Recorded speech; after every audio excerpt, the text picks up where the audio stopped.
श्री स्वामी समर्थ. नमस्कार मित्रांनो आणि मैत्रिणींनो, आपण आजच्या व्हिडिओमध्ये बघणार आहोत की देवांना आंघोळ घातलेले पाणी कुठे टाकायचे आणि त्याचा काय फायदा होतो. जर देवांना आंघोळ घातलेले पाणी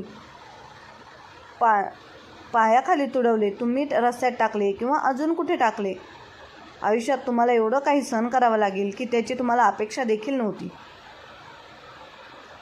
स्वामी महाराज तुमच्या सर्व चांगल्या इच्छा पूर्ण करो ही स्वामींच्या चरणी प्रार्थना करते आणि आजच्या या नवीन व्हिडिओला सुरुवात करते.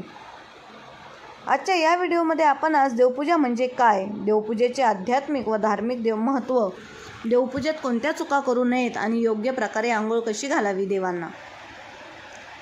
सर्वात महत्त्वाचे म्हणजे देवांना आंघोळ घातल्यानंतर त्या पाण्याचे आपण काय करतो आणि त्याचबरोबर जर तुम्ही हे पाणी फेकून देत असाल तर नक्की तुमच्यासोबत काय घडतं याबद्दलची संपूर्ण माहिती आजच्या व्हिडिओमध्ये मी तुमच्यासोबत शेअर करणार आहे.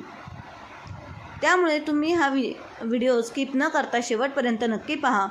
जर तुम्ही या चॅनलवरती नवीन असाल तर चॅनलला सबस्क्राईब करा आणि असेच माहितीपूर्वक नवीन व्हिडिओ पाहण्यासाठी बेल आयकॉनला प्रेस करा, म्हणजे जेव्हा कधी मी नवीन व्हिडिओ अपलोड करेल त्याचं नोटिफिकेशन सर्वात अगोदर तुम्हाला भेटेल आणि तुम्ही एक पण व्हिडिओ मिस करणार नाही.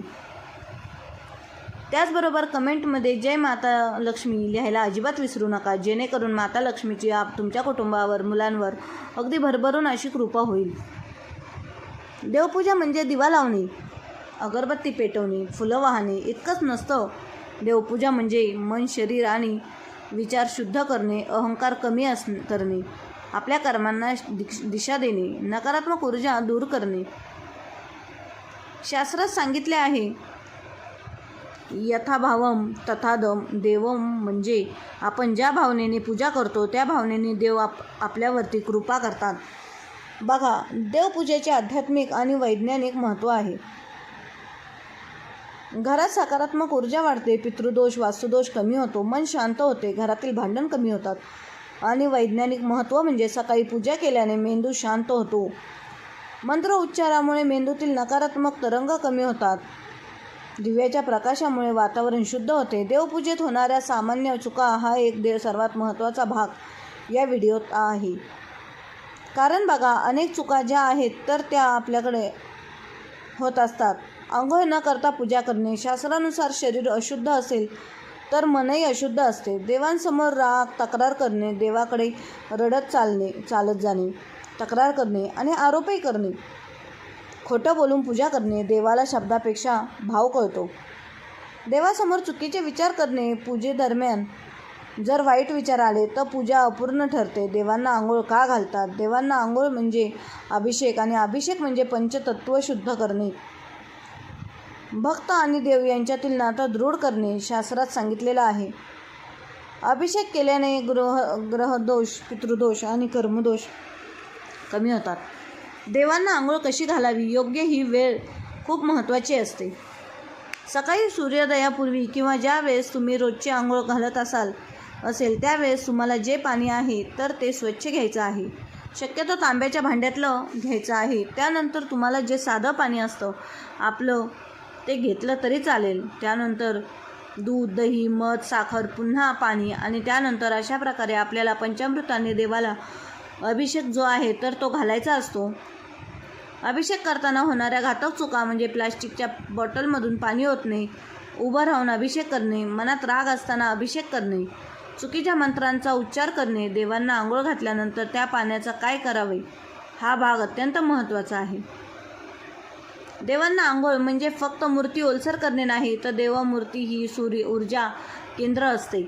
आपल्या घरातील नकारात्मक विचार, वाईट दृष्टी आणि जे काही दोष आहेत तर ते नष्ट करण्यासाठी आपल्याला देवांना आंघोळ जी आहे तर ती घालायची असते.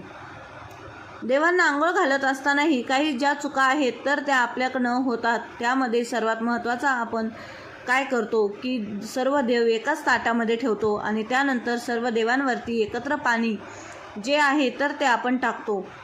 ही सर्वात मोठी जी आहे चूक आहे, तर ती प्रत्येक घरामध्ये शक्यतो करून होत असते.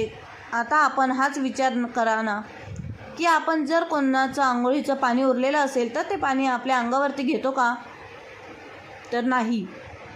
तर अशाच पद्धतीने जर सर्व देव एका ताटामध्ये आपण ठेवले आणि त्यानंतर सर्व देवांना एकाच पाण्याने आंघोळ घातली तर याचे किती मोठे दोष आहे तर ते आपल्याला लागत असतात. त्यामुळे काय करायचं, सर्वात प्रथम एका ताटामध्ये तुम्हाला पहिला देव ठेवायचा आहे. त्यानंतर तुम्हाला त्या देवाला आंघोळ घालायची. त्यानंतर दुसरा देव जो आहे तर तो तुम्हाला तुमच्या हातामध्ये ठेवायचा. त्यानंतर तुम्हाला देवाला आंघोळ घालायची आहे किंवा त्याच ताटामध्ये एका छोटा पाट वगैरे तुम्ही ठेवा आणि त्यानंतर आपल्याला त्या पाटावरती देव ठेवायचे आहेत, जेणेकरून जे खालचं पाणी आहे तर ते बाकीच्या देवांना लागणार नाही. आणि अशा पद्धतीने तुम्हाला देवांना आंघोळ जे आहे तर ती घालायची आहे. आता बाजारामध्ये वेगवेगळ्या प्रकारचे छोटे छोटे पाटसुद्धा विकण्यासाठी असतात आणि हे देवपूजेच्या मध्ये खूप उपयोगी येतात. असे पाट जर तुम्ही तुमच्या देवपूजेमध्ये आंघोळी घालण्यासाठी देवांना वापरले तर त्यांचा चांगला फायदासुद्धा आपल्याला होत असतो आणि आपल्या घराला दोष देखील लागत नाही. त्यामुळे नेहमी लक्षात ठेवा, एकमेकांच्या देवांचं उष्ट पाणी जे आहे तर ते एकमेकांना लागता कामा नये. एकतर तुम्ही देव हातामध्ये ठेवा, त्यानंतर वरनं तुम्ही पाणी जे आहे तर ते दुसऱ्या हाताने ओतू शकता किंवा मग त्याच ताटामध्ये एका छोटा असा पाट ठेवा आणि त्या पाटावरती देवांना ठेवून त्यानंतर तुम्ही आंघोळ आहे तर ते घालू शकता. तर हा जो नियम आहे तर तो आपल्याला पाळायचा आहे. आता त्यानंतर बघा आपण काय करतो, हे जे पाणी आहे तर ते इकडे तिकडे फेकून देतो आणि आपल्याला याचे जे दोष आहेत ना तर ते लागतात. आता हे दोष कसे लागतात आपल्या घराला तर ते आपण बघूया. आपल्या घरामध्ये अनेक प्रकारच्या अडचण येतात. ज्या वेळेस हे पाणी जे आहे तर ते आपण फेकून देतो, पण हे पाणी कुठे फेकून देतो त्यावरती सुद्धा ते दोष जे आहेत तर अवलंबून असतात. आता जर समजा तुम्ही अभिषेक करत आहात आणि हे अभिषेक केलेलं जे पाणी आहे तर ते तुम्ही सिंकमध्ये टाकताय, बाथरूममध्ये टाकताय, रस्त्यावरती टाकताय किंवा झाडूने वाहून देतायत, फेकून देतायत, तर अशा ठिकाणी जर तुम्ही हे पाणी फेकून दिलं तर त्याचे जे दोष आहेत तर ते आपल्याला लागतात. आयुष्यभर आपल्याला त्याचा पश्चाताप करावा लागतो. अनेक प्रकारच्या संकटांना आणि दुःखांचा आपल्याला सामना जो आहे तर तो करावा लागतो. तर अभिषेकाचं पाणी इकडे तिकडे फेकल्यास कोणते दोष लागतात तर देवांचा अपमान होतो, पितृदोष वाढतो, घरात आर्थिक अडचणी सुरू होतात, मानसिक अशांती जी आहे तर ती घरामध्ये तयार होते, अचानक नुकसान होते, माता लक्ष्मी घरामध्ये थांबत नाही, अनेक प्रकारच्या दुःखांचा आणि संकटांचा आपल्याला सामना करावा लागतो.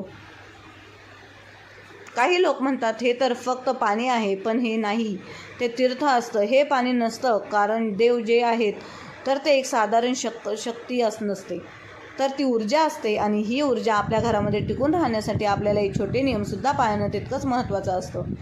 मग ते पाणी योग्य रीतीने कसं वापरावं तर आपल्या घरामध्ये एखादं छोटंसं झाड कुंडीमध्ये लावावं आणि आजूबाजूला घराच्या कुठे झाड असेल तर त्या झाडाच्या मुळाशी ओतावं.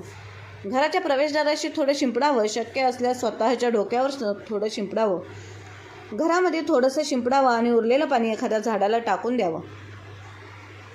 आता त्यामध्येही तुळशीला जर तुम्ही हे देवांचं पाणी जे आहे तर ते ओतत असाल तर त्याचे खूप गंभीर दोष देखील आपल्याला लागतात, कारण तुळससुद्धा एक देवी आहे. त्यामुळे आपल्याला देवांचं जे पाणी जे आहे तर ते तुळशीमध्ये चुकूनही टाकायचं नसतं, हे नेहमी लक्षात ठेवा. त्यामुळे तुळशीला पाणी हे स्वच्छ असावं हे सुद्धा आपल्याला पाळायचं आहे. तर अभिषेकाचं पाणी तुम्ही घरामध्ये ठेवू शकता का? हो, पण ते जास्त दिवस नाही. स्वच्छ भांड्यात आठवड्यातून एकदा ते बदलावं हे सुद्धा महत्त्वाचं आहे. तर देवपूजा म्हणजे फक्त विधी नाही, ती आपल्या आयुष्याची दिशा बदलू शकते.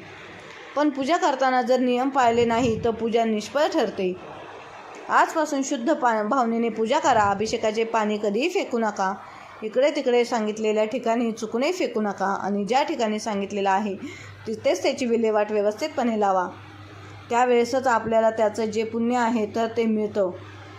देवांना आपल्या घराचा सदस्य समजा. त्यावेळेस आपल्या आयुष्याचं कल्याण जे आहे तर ते होण्यासाठी मदत होत असेल. तर जर तुम्हाला हा व्हिडिओ आवडला असेल तर नक्कीच चॅनलला लाईक, शेअर, सबस्क्राईब करून कमेंटमध्ये श्री स्वामी समर्थ लिहायला विसरू नका.